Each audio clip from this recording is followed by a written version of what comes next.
Background of the issue: strikes in the public sector involve collective action by workers in public services, such as teachers, nurses, doctors, social workers, and civil servants, to demand better wages, benefits, and decent working conditions.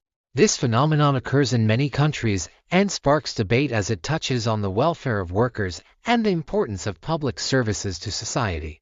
In the healthcare sector, heavy workloads, staff shortages, and prolonged stress often push nurses and doctors to voice their dissatisfaction for their own well-being and to maintain the quality of service provided to the community. Similarly, in the education sector, teachers frequently demand salary increases or reductions in class sizes to improve teaching and learning processes. Strikes are usually a last resort after negotiations between workers and employers. Typically, the government or related agencies fail to reach an agreement. Trade unions play a vital role in leading and negotiating these demands. However, public sector strikes face significant challenges as they can disrupt essential services, such as education and healthcare, that the community relies upon. Background of the issue: strikes in the public sector involve collective action by workers in public services, such as teachers, nurses. Transformational leadership can be defined as motivate followers to exceed expectation by transforming their attitudes, beliefs, and values towards organizational goals. First, idealized influence is the degree to which followers realize leaders' value, confidence, belief, power, and ethical or moral orientation. Second, inspirational motivation describes how leaders articulate visions to inspire and motivate subordinates to reach desired goal. Third, intellectual stimulation. Leaders who challenge the status quo and underlying assumptions encourage followers to do so and open new creative solutions to problems. The last one is individualized consideration. Like mentor or coaches, leaders provide emotional support and consideration for each follower. Through these four dimensions, transformational leaders engage followers and accomplish significant outcomes. For example, the teachers' strike in Chicago in 2012. According to this event, leaders in the education system are seen as taking a transformative approach by negotiating empathetically with striking teachers, introducing education reform, and improving salaries and resources. Next, Max Weber's theory highlights that social conflicts arise not only from class differences, but also from factors like status and party. Status refers to an individual's reputation and social standing, which can lead to societal bias and strain, while party involve organizations seeking power like labor unions. These two aspects often intersect, exacerbating social inequalities and conflicts, such as wage disparities and unfavorable work conditions in hierarchical institutions. Weber's perspective underscores the need to address both social and economic inequalities for resolving disputes effectively. In this video, we will explore what is a social comparison theory.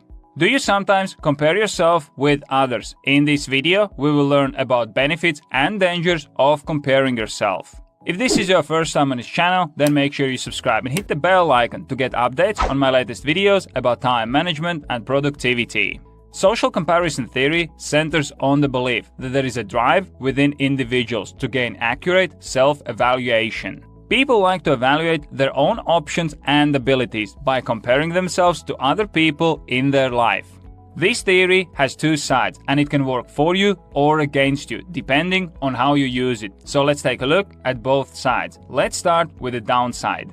First is comparing yourself with the wrong crowd. You should not compare yourself with the people who haven't achieved much in their lives. If you compare yourself with the people who are barely making the ends meet, then of course you might feel that you are ahead of the game, but you'll be still below average. Second is envy. If you compare yourself with others who have achieved better results in their life, then you shouldn't feel envy. Envy will make you feel bad and create negative feelings that will restrict you from working harder and achieving better results in your life. On the other side, if you compare yourself with other people and that becomes motivation for you, then that is a good thing. If you see others who are crushing it and that makes you work harder and achieve more things, then keep doing it. That's why so often you hear the advice that you should spend time with the people who have like-minded goals. Because you'll be pushing each other to the higher standard, and eventually everyone in the group will be a winner. I hope that you enjoyed this video and I was able to give you a quick overview of what social comparison theory is and what role it plays in our life. If you enjoyed this video, I would really appreciate if you could press the like button, as this will help the video reach more people and spread the message. Lastly, Durkheim's division of labor theory and Marx's conflict theory offer valuable insights into workplace conflicts over wages and conditions.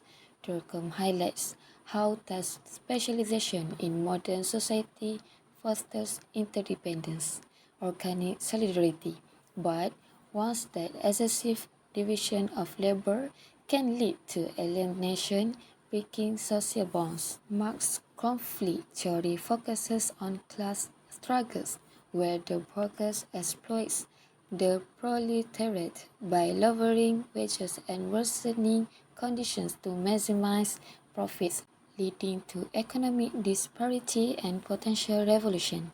Together, these theories explain how industrial disputes arise from both alienation and class oppression. The division of labor in society is the doctoral dissertation of the French sociologist Émile Durkheim, published in 1893. It was influential in advancing sociological theories and thought, with ideas which in turn were influenced by Auguste Comte. In sociology, mechanical solidarity and organic solidarity are the two types of social solidarity that were formulated by Émile Durkheim, introduced in his division of labor in society as part of his theory on the development of societies. According to Durkheim, the type of solidarity will correlate with the type of society, either mechanical or organic society. The two types of solidarity can be distinguished by morphological and demographic features, type of norms in existence, and the intensity and content of the conscience collective. In a society that exhibits mechanical solidarity, its cohesion and integration comes from the homogeneity of individuals. People feel connected through similar work, educational and religious training, and lifestyle. Mechanical solidarity normally operates in traditional and small-scale societies. In these simpler societies, solidarity is usually based on kinship ties of familial networks. Organic solidarity is a social cohesion based upon the interdependence that arises between people from the specialization of work and complementarianism as a result of more advanced societies. Although individuals perform different tasks and often have different values and interests, the order and very solidarity of society depends on their reliance on each other to perform their specified tasks.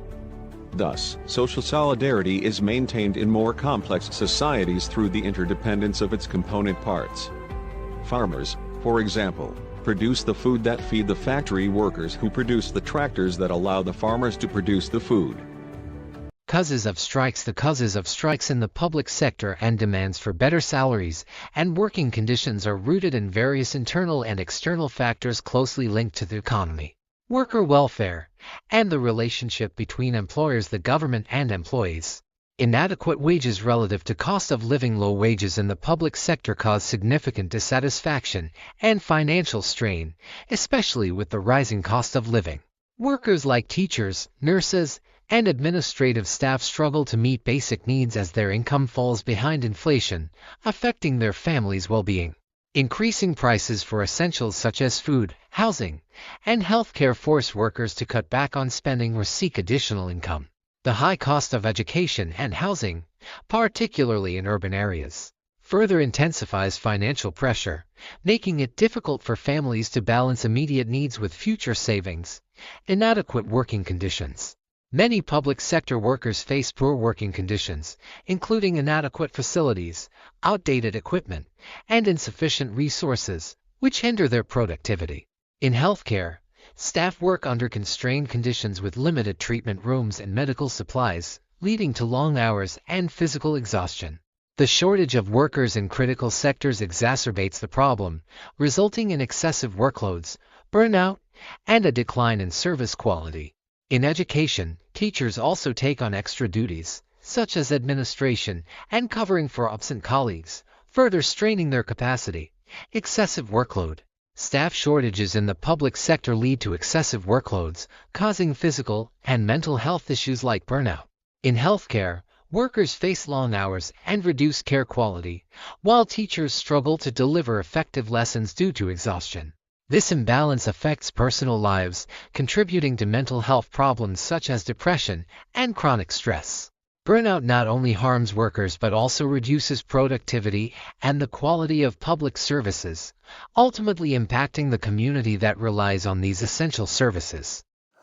My name is Muhammad Hakim bin Muhammad Zaki. My matric number 291380. Now I want to talk about the solution to overcome the problems. The first one is strengthening dialogue and communications channels. Create regular interaction mechanism even outside of time of crisis. The government and unions should agree on a structure for regular interaction to resolve conflict before they turn into strike. This may entail the creation of joint labour management council or continuing dialogues between union leaders and government representatives.